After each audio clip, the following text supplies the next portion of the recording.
there was a song which was a small tribute from me and an entire generation of men who watch cricket, imagining that, okay, Sachin Tendulkar is going to do well today. And you'd switch off the TV the moment Sachin would get out. Why is it that I remember a line from that song? I think it goes like, Malinga, you're a loaded gun. This was around 2010, 10, 11? Yeah. So the first paragraph, the first verse itself was the team's name. So it was Pola, Jayasuriya, or Dhawan, Zahir, Bravo, Harbhajan, Malinga. He's gonna get it done. He's like a loaded gun, something like that. I think you need a... It's been 13 years. It's not like I've been singing it every day. But yeah, so something about Malinga, and then the next line itself was Sachin, he's number one. So, So where can people find it? You can find it on YouTube and on all streaming platforms. It's not something that I would still want to, make people hear, because there's new music coming out and there's an entire album of blues and rock and roll songs called the Mumbai Blues. But Mumbai has always been a part of my DNA. My debut album, like I said, was called Mumbai Blues. And when this team was announced from year one, I was instantly hooked on. I was a fan. While I may not be the biggest cricket fan, I'm a huge Mumbai fan. And a team that represents Mumbai, man, I had to follow it and I had to support it. So it's been awesome watching the Mumbai Indians win trophies and everything. And I'm excited about this season. Yeah, so this is Mihir. He's part of the Paltan. Back. Thanks, Karthik. Thanks, Mihir. Yeah, you know what? I was remembering that song as he was saying it. I can actually recall. So that's a pretty good song. And maybe he'll have reason to string a few more. Although right now, if you're a Mumbai Indians fan, you're not really singing the songs of happiness and joy. If you're following what's going on social media with regards to the Paltan, perhaps split down the middle with the key decisions that the franchise has taken, one of the most followed, and you could say the expectations are higher for the Mumbai Indians than they are for anybody else, with CSK perhaps in the same category. So we will see how things go. In a few minutes from now, we will have the commencement of the auction. Let's just wrap up a few things that happened in the last 24 hours too. That was just stories and news points confirmed. One of the things was I found very interesting. Maybe it'll be a quiet thing, Wasim, but 2 bouncers have been allowed now in the IPL. Jaydev Unadkat speaking to ESPN Cricket Info saying that is such an important thing. You know, suddenly the dynamic could change in the games itself. Is that at all going to affect what a fast bowler, a certain type of fast bowler, maybe at this auction? I think so. I think it will help. Somebody bowling at 140 plus Maybe clicks, they'll definitely use it. On a ground which is bigger in size, somebody like Lucknow, maybe even Mohali or even other grounds which are little, even Ahmedabad for that matter. They can use it. Even the slower bouncer can be used, especially against the Indian uncapped players who are not used to that pace, 145, 150, somebody like Mark Wood, Mitchell Stark. They'll definitely use it against the Indian uncapped for the fast bowlers. Addition for the fast bowlers. Yeah, we got Lockie Ferguson in this. You've got Gerald Coetzee here. So even if you're not looking at the first list of players that come to mind, there are a number of fast bowlers could be of interest. Tom, your reaction? 2 bouncers, significant, not significant, doesn't matter, matters? It just stops the players that you just get set in one position by clearing that, if they're a right-hander, clearing that left leg and getting a strong base deep into the crease just to bomb it, out the ground, and they're expecting either a length ball or a full ball, and rarely the short ball is used, or it has been used early in the over. So what it will do, it will just keep the batters on notice constantly, because knowing that there is a number of different lengths that the ball can come, and it'll definitely suit the guys that can get it up above 145 plus. Okay, we wait and find out, but that's a bit of news that with all that was happening on the auction, I hope you didn't miss. Another bit of news, Shashank, that we'd like to share with our viewers is something that's been done to incentivize uncapped Indian players. Take us through that. Yeah, so someone like Rajat Patidar, for example, was picked up at base price 20 lakh by RCB 2 years ago. He's now on the fringes of the Indian team. He's on tour in South Africa now. So if he gets capped and he plays up to 5 games before the IPL, his contract will automatically be elevated to 50 crore. 50 lakh. 50 lakh, sorry. Yeah. And if he plays between 5 and 10 games, it goes to 75 lakh. Right. And more than 10 games is 1 crore. So I think you already have Jitesh Sharma, who's fallen in that category, was picked up at base price.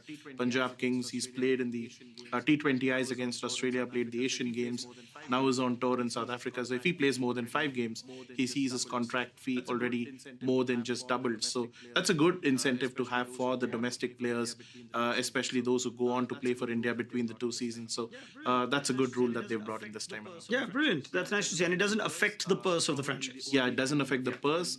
Probably the only time it'll affect the teams is when they look to release and retain ahead of the next auction, where they want to, if they see them going for a bigger amount of money, then that could be a decision to make at that time. Yeah, and of course, teams never otherwise pay players outside of what is their amount in the contract and on the franchise. There's never anything given on the other side. This is legitimately allowed, right? So no conspiracies here. Okay, and don't you dare entertain any of them on ESPN Cricket for Auction Day. I will not allow for it. Ja, we're almost set. So we've got Harry Brook in set 1. Who else do we have there? Travis Head's there, isn't he? He could be of interest today. Yeah, you got Steven Smith in there, you got Travis Head, Rovman Powell, that completes the overseas. That's Riley Russo as well. Russo and Powell both let go of by Delhi ahead of this auction.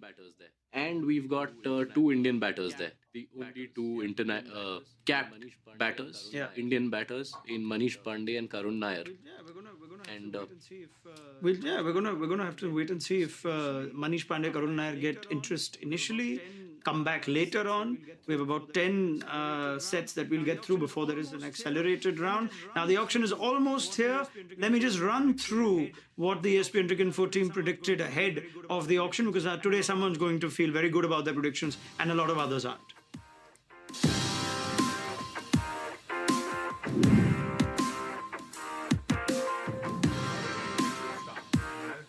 Gotta be Mitchell Starc, and I'll guess the price will be 21 crore. I'm going Pat Cummins at 17 crore. I think it's going to be Travis Head after his performances in the semi-final and the final at the World Cup. And I think he's going to go for something along the lines of 15 crore. Mitchell Starc, I know it's an obvious answer, 18.5 level with Sam Curry. I'm going to pick out 2, and that's Dilshan Madashankar and Gerald Coetzee. 2 young emerging fast bowlers. I think there's going to be a high demand for pace bowlers. Gerald Coetzee, won by the Mumbai Indians for 10 crore. Daryl Mitchell, the New Zealand all-rounder.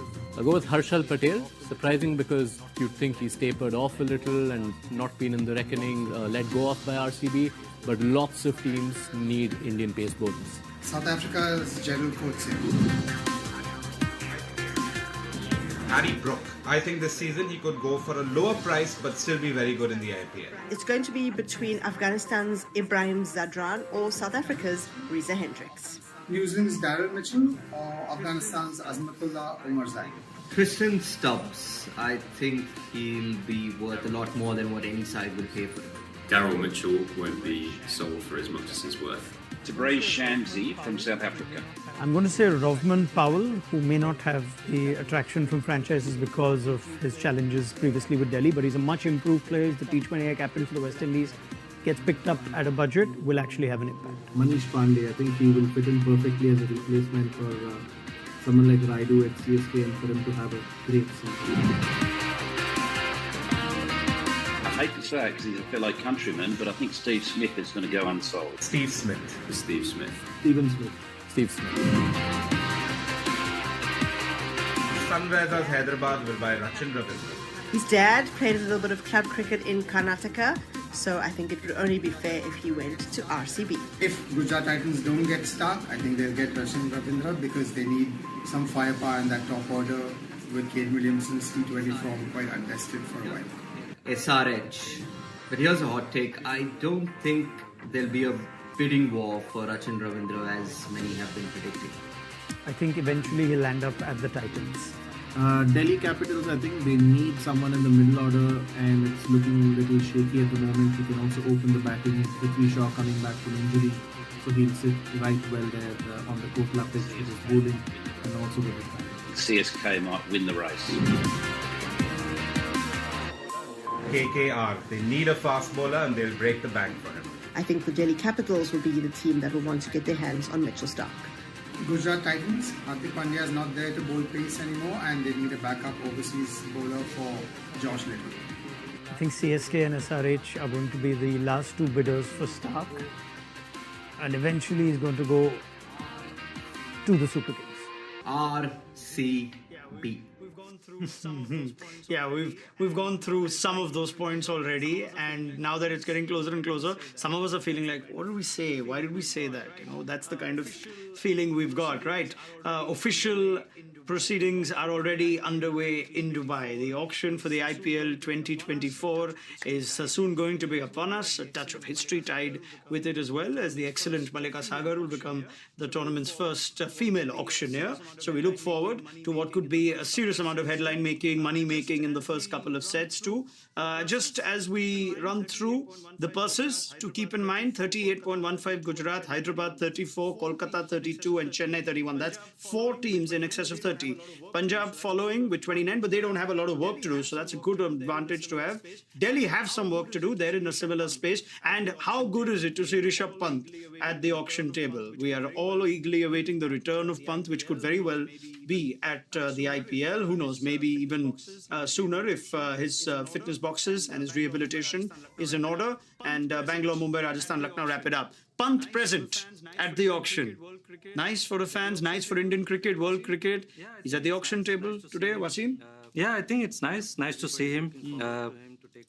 Everybody is looking forward to him to take part in the IPL. We all are missing him, and it's exciting. Him being the captain, I don't know if he'll captain this season. He might just bat and take that advantage of the impact player. But I think it's exciting, to get hands-on about the IPL. Yeah, it clearly also shows his position in the franchise, right? He may or may not captain, he may or may not keep, he may or may not play the whole season. You're willing to let go of perhaps even another season of Pant with the uncertainty, because this is the face of the franchise for perhaps 7, 8, 10 years if he stays fit. Yeah, and he could go the Kohli way, right? Playing just for the one team right through his career. So he started with DC.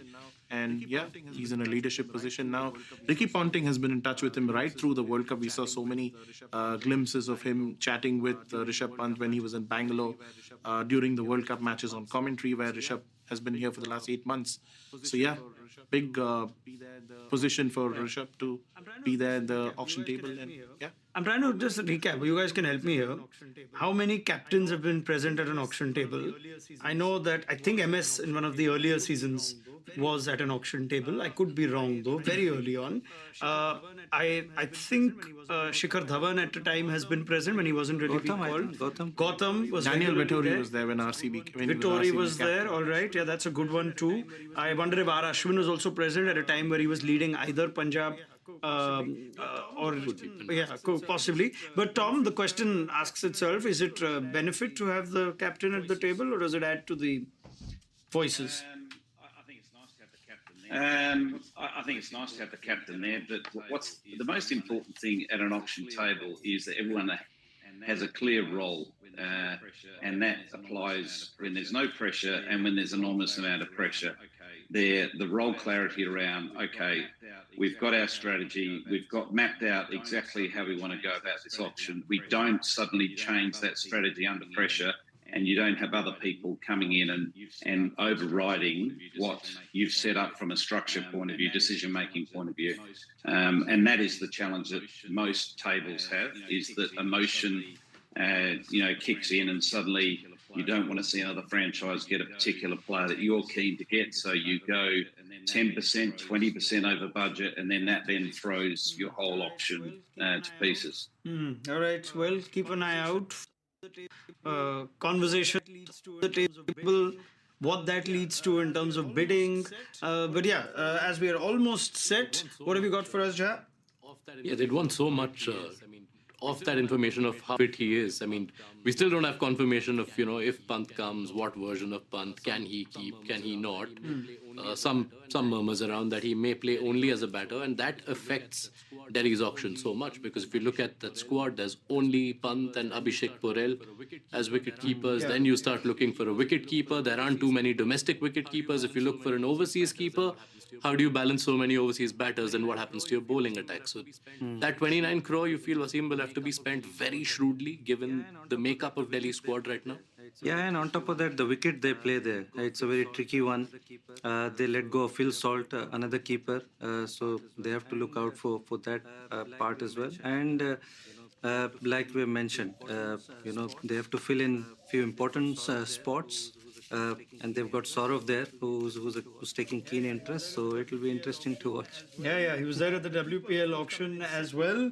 And the keepers, of course, come in set number 3. So that will be interesting to see, because set number 4 is the one with the fast bowlers, which has Mitchell Starc too. Right, it's already underway. So now we sit back, we wait, we anticipate, we also predict, speculate, do all the things that auction day tends to pick up. Now, we tend to say that coming up first in the auction is sometimes a huge disadvantage, according to Payday. The West Indian T20 captain has come up first. Rovman Powell is up there. So let's just have a look at those batters that he's competing with. There's Travis Head in this. Watch out for Travis Head. There's Harry Brook, released for an excess of 13 crore.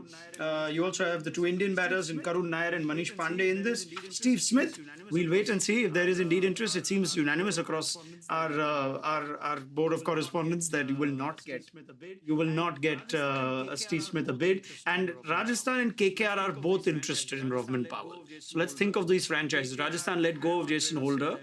KKR have Andre Russell there in the middle. There's also room. Now, Rovman Powell is primarily a batter who can chip in with the odd overs, but Delhi never used that skill set. There is interest in Rovman Powell, and Rajasthan KKR have kicked it off. Wasim? Yeah, I'm surprised KKR going for it. Again, we talked about their bowling being so light, and their batting is sorted till number 7. So I'm surprised they're going so hard at the start of the auction. What's the reputation for Rovman Powell, Tom Moody? Is it, we've seen him in the IPL and it's not quite to his liking, he's vulnerable against spin, or is it a dangerous player, perhaps didn't find the love that you need to give a player like him at Delhi and a different franchise? Maybe he'll be a match winner. And I did mention, of course, he is the T20I captain and seems to be vastly comfortable in that leadership role for the West Indies. Enjoy the leadership, whether it be for the West Indies or he's also captain successfully in the CPL. I was surprised that Delhi Capitals released him, to be honest with you, because he is one of those few players that can come in at number 5, 6 and turn a game on its head because of his sheer power. Yes, there's been question marks over his ability against spin, but I think he's vastly improved in that particular era, where he seems to be able to manage and navigate that a lot better than he did earlier. I think last year or last season in the IPL, a number of the batters in that Delhi Capitals lineup really didn't have a chance to grab the opportunity with both hands because they were so uncertain with what balance they needed to be successful. There's a double tie up there as well with there's a double tie up there as well with Tom points out he's captained well in the CPL. Which team is that? It's the Barbados Royals. So there's a tie in there, and you look at that Rajasthan Royals squad, and where have we felt they've struggled in the last 2 years? They've had 5 specialist batters, 5 specialist bowlers, and then they have struggled for finishers. Dhruv Jurel showed some promise, but he's still very new. Rovman Powell allows you someone who you can trust at 5 and 6. And even though they do get the 6th bowler usually as an impact sub, at least you have one of your batting options who does give you a few overs. One of the things, it's no surprise, as he said, 2 sides that have footprint in the CPL going after Rovman Powell. The one thing that Rajasthan Royals have is a gun all-India attack. They've got Ashwin, they've got Chahal, they've got 4 Indian fast bowlers. So they can focus really on the batters and the all-rounders. So not really surprising to see them go after Rovman Powell. So yeah. The bid in that conversation, which is of course wonderful that we remember that these are 2 teams invested overseas in the CPL, and they do have interests of us building some form of team across one league to the next. It's already in excess of 5.5 crore. So this is a payday now for the West Indies T20 captain. I couldn't be happier for him. He's a wonderful story, Rovman Powell. Ian Bishop has told that story many times on our network too, and you can listen to it over and over again. He comes from a very humble background. He's made his way up to leading the West Indies international side at a time where West Indies cricket is seriously under pressure too. They managed to record a series win against India, which is never easy. Hardik Pandya led in that team in the Caribbean, and I saw Rovman Powell closely be an extremely astute captain and leader in that. So that's very interesting to see. But at 5.5 crore or 6 crore, let's just remind ourselves of the purse that both KKR and Rajasthan Royals have. KKR, of course, one of the 4 franchises in excess of 30 crore that they can spend on, but they have a lot of positions to fill too. They've got 12 positions to fill, right? So they're willing to go 5 for Rovman Powell. They still have. We've been sitting here thinking they need to spend big on the fast bowlers because they don't have that, and you're potentially seeing 6, 7 out of the 32, Yeah, but I 33 think crore. the right point made that maybe spin is the way to go. They're not going to go crazy with the fast bowling. And Gautam Gambhir is constantly in the ear of Venki Mysore, who I'm sure will also be watching the show from the beginning once the auction has come to an end. But the bid is, I wonder if it's come to a close. I'll just confirm that in a second. We are ahead of 7 crore now. 7 crore 7.2 plus. Tom Moody, please make sense. 7 crore plus for the first player out of the hat at the auction. I can't make sense of that because normally it's a bit of a death wish being the first to be taken in the auction. I remember Shikhar Dhawan one year getting picked out as the very first player, and Sunrisers right to match that final bid, which was around about 5.5 crore. So for Shikhar Dhawan, that was probably well below what his true value was in the auction. So sometimes it can be a curse, but clearly for Rothman Powell, the stars have aligned and he's got the perfect day. 2.8 crore is what Delhi Capitals had Rovman Powell on for the number of years that they did. In the range of 7 now, he's already a player that will enjoy a better payday than Ruturaj Gaikwad, than Prithvi Shaw at 7.5. I think it's still growing. So he's now getting into a league where you look at the elite players or the key players in your team. Remember, it is no player's fault what they go for at an auction. It is dictated entirely by dynamics. Sometimes it's even immune to the rationality that we can, the current form, the age, all those things. But 2 franchises both want Rovman Powell. That is just elevating his bidding. We Yes. have a sale, Ronak. We have the first sale confirmed. 7.4 crore is where it finally finished, and it is Rajasthan Royals who have bagged Rovman Powell. Okay, let's try and visualize this. Look at the Rajasthan team. 7.4 crore. They already have Shimron Hetmeyer, who plays a similar sort of role. Rovman Powell likes to come in at number 5, 6 and finish games off. He is a leadership option, but Samson is pretty much their undisputed leader. They also have Josh Butler, England's white ball captain. Very much there. An underwhelming season last time. So you're thinking of Butler, you're thinking of Bolt, and you're thinking of Hetmeyer already. They did quite know what to do with an overseas last time, as I recall, Shashank. And that's why Obed McCoy was a bit of a messed up impact player in one game against the Sunrisers. Number of the other games too, they were struggling to figure out who their 4th overseas is. Rovman Powell in that team. Like it? Yeah, I mean, surprising that they went up to 7 and more for Rovman Powell because they've got Hetmeyer. They've also got Donovan Ferreira, who Irfan Pathan spoke very highly about, having played together with him in the T10 league, and he can hit big sixes. So I don't know how they're going to fit him into the first 11, and I think they've overpaid to get him. He's a good acquisition, no doubt, but I think at 7.4 crores, I think he's laughing all the way to the bank. I don't know if he's even awake at this time in the Caribbean. So yeah, when he wakes up, he's going to wake up to a truckload of messages and WhatsApp calls and all that. By now, someone is barging into his door and waking him up. At least some of his close friends certainly are. Wasim, they had a 14.5 balance purse. It's now 7, half that purse spent on Rovman Powell. Your reaction? I think they needed somebody at 5 and 6.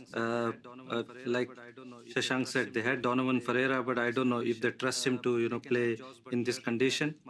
They can have Josh Butler, they can have Hetmeyer, they can have Bolt, and they can have Rovman Powell. Those are probably the 4 starters in my opinion.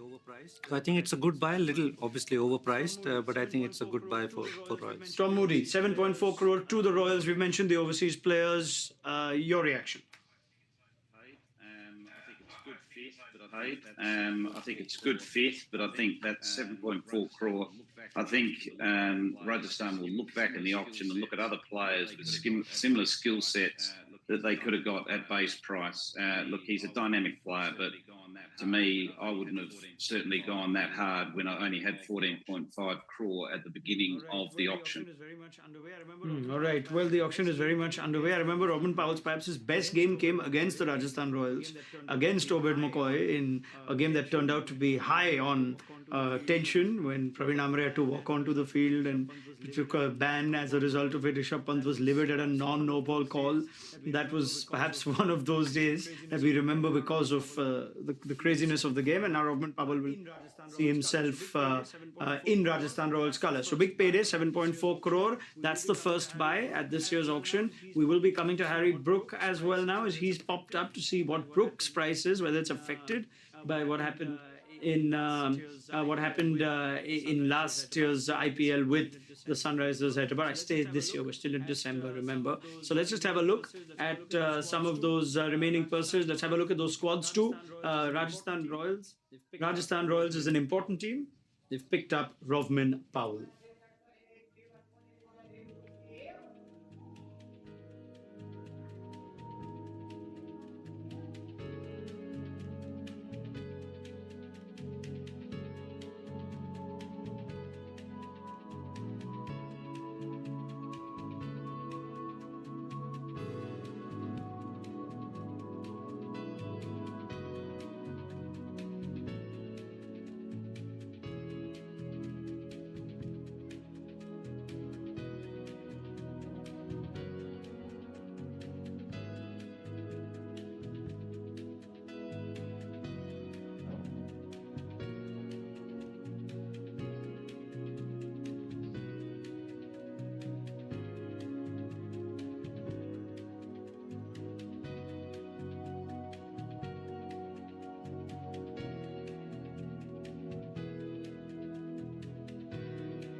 Chutu. Cut it.